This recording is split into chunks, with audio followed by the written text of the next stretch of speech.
Hi everyone, कैसे हैं आप सब। तो मेरा सीजीएल का पेपर 26 तारीख को सेकेंड शिफ्ट में था।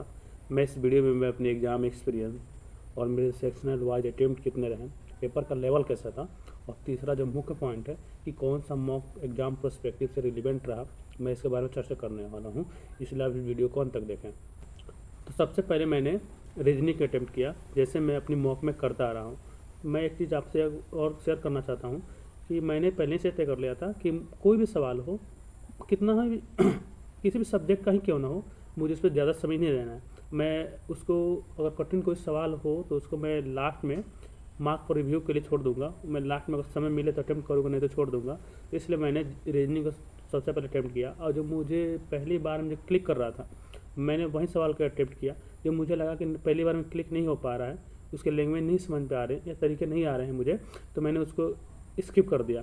तो मैंने ऐसे पहली बार में मैंने रीजनिंग को ही 19 से 20 सवालों का अटैम्प्ट कर लिया था, जो मुझे बहुत आसान लगा। ये करने में मुझे 8 से 9 मिनट लगे, इससे ज़्यादा नहीं लगा था। इसके बाद मैं तुरंत मैं जीएस से अटैम्प्ट किया, और जीएस में मुझे जो आ रहे थे वो मैं आपको बता दूं कि 8 से 9 सवाल जो थे मैं कंफर्म था।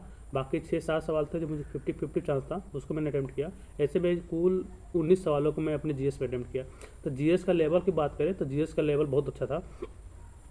इसमें जो कुछ सवाल थे जो मुझे समझ में नहीं आ रहे थे कि कहाँ से सवाल पूछ दिए हैं। कुछ करंट अफेयर्स को जो जीएस के सवाल थे जो पढ़े हुए थे, जो समझ में आ रहे थे, लेकिन जो नया जो पैटर्न की वजह से वो कंफर्म नहीं हो पा रहे थे, उसको मैंने स्किप कर दिया था, छोड़ दिया था।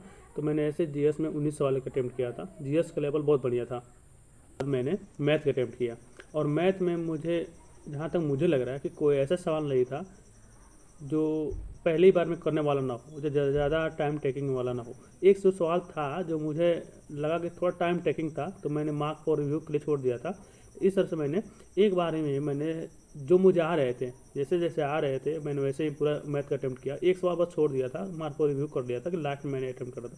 ये नहीं था कि नहीं आ रहा था, ना कोई नए पैटर्न से था, ना कोई टफ सवाल था। एकदम मैथ तो कहे कि सबसे ईजी था, एकदम समझ लीजिए आप प्रीवियस ईयर बेसिस था। मैथ के बाद और यूँ कहूँ तो लास्ट में मैंने इंग्लिश से अटैम्प्ट किया। तो जैसे मैंने पहले सवाल अटैम्प्ट किया, उसके बाद मेरा दूसरा सवाल ही पैसेज से था। मेरे में कोई क्लोज टेक्स्ट नहीं था, सिर्फ मेरे पैसेज था। और पैसेज भी ऐसा था कि एक स्क्रीन पर पूरा आ रहा था, स्क्रोल करने की ज़रूरत नहीं थी। तो मैंने इसको लास्ट में अटैम्प्ट करने के लिए छोड़ दिया था। और साइनोनाइम और एंटोनाइम मुझे नया लगा। इसके अलावा जो करेक्ट स्पेलिंग था वो भी मेरे लिए नया था, नया वर्ड थे। तो इससे दो और दो चार ऐसे सवाल थे जो मुझे प्रीवियस ईयर बेस नहीं लगे, मुझे नया लगा। और एक आपका ईडीएम फ्रेज था, वो भी मुझे नया लगा। तो और पीक्यूआरएस भी थे सवाल जो थोड़े कठिन तो नहीं सकते, लेकिन तब भी ठीक ही थे। तो मैंने लास्ट में पैसेज से अटैम्प्ट किया।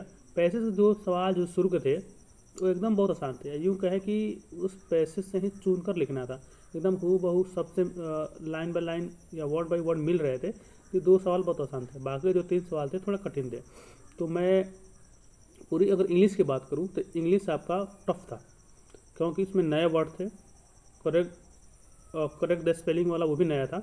तो मैं इंग्लिश को टफ कर, बाकी सभी सब्जेक्ट के मुकाबले इंग्लिश थोड़ा टफ था। तो ये अगर पूरे एग्ज़ाम को आप रिव्यू करके देखें तो रीजनिंग बहुत आसान था।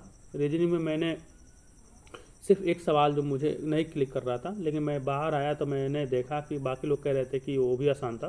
तो रीजनिंग में मैंने जो मेरा बता रहा हूँ, तो मैंने 24 अटैम्प्ट किया। और इसके बाद जीएस में मैंने 19 अटैम्प्ट किया।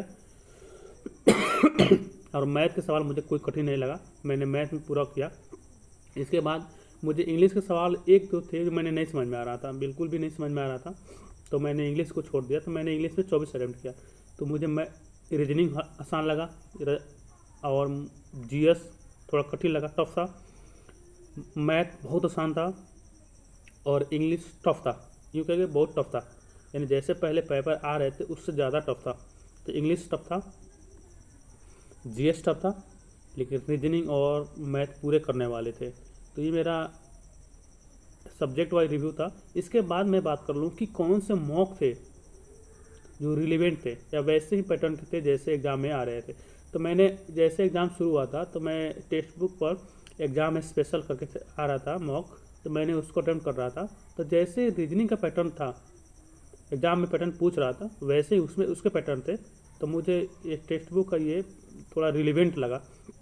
इसके अलावा मैथ के सवाल तो बहुत आसान थे। मैथ करने वाले समझ लीजिए कि पूरा प्रीवियस ईयर बेसिस था, बहुत आसान था, कोई टाइम टेकिंग वाला नहीं था। लेकिन हाँ, इंग्लिश के सवाल एकदम अनमैचेबल थे, नए नए वर्ड थे। तो आई होप कि आप इस चीज़ को समझ गए होंगे। धन्यवाद।